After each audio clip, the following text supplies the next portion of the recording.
La creación de puestos de trabajo y los plazos de construcción de las industrias son dos factores que tomará muy en cuenta la Consellería de Vivenda e Solo al priorizar la adjudicación de 32 parcelas del Parque Empresarial de O Barco.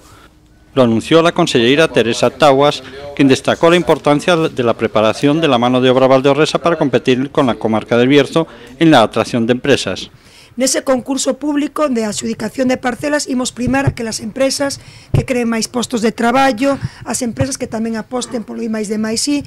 Sabedes que se cambiaron tamén os pregos de condicións, agora o goberno galego cando vende parcelas, vendas para que se fagan empresas, non para especular con elas. Polo tanto, se en 3 anos non están feitas as empresas, as parcelas reverten de novo no goberno cunha sanción dun 20% e nos poñemos de novo as parcelas para ofrecerllas os empresarios que de verdade queiran crear riqueza e emprego e non especular cun solo que foi expropiado e urbanizado con recursos públicos. Entón, o prazo vai de 3 de decembro a 14 de xaneiro para que todos os emprendedores poidan anotarse e pedir solo aquí no Barco de Valdeorras. O precio de salida se sabe? Non estamos barallando o prezo, pero o importante aquí do Barco, iso é importantísimo, é que as importantes axudas que van a vir de parte do IGAPE. Se vai ampliar o polígono da Rúa? Ben, na Rúa tamén temos para o ano 2008, na anualidade de 2008, 2,2 millóns de euros para unha ampliación de 47.000 metros cadrados.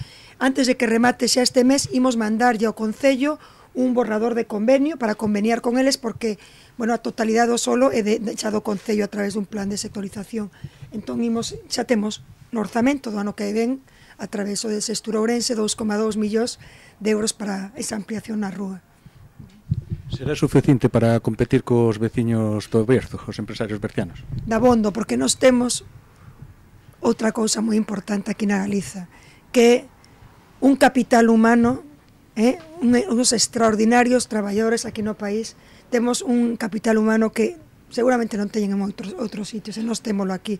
Por tanto, Galiza non solamente compite en prezos, tamén compite na preparación en esa man de obra de tanta calidade tan cualificada que temos aquí no país.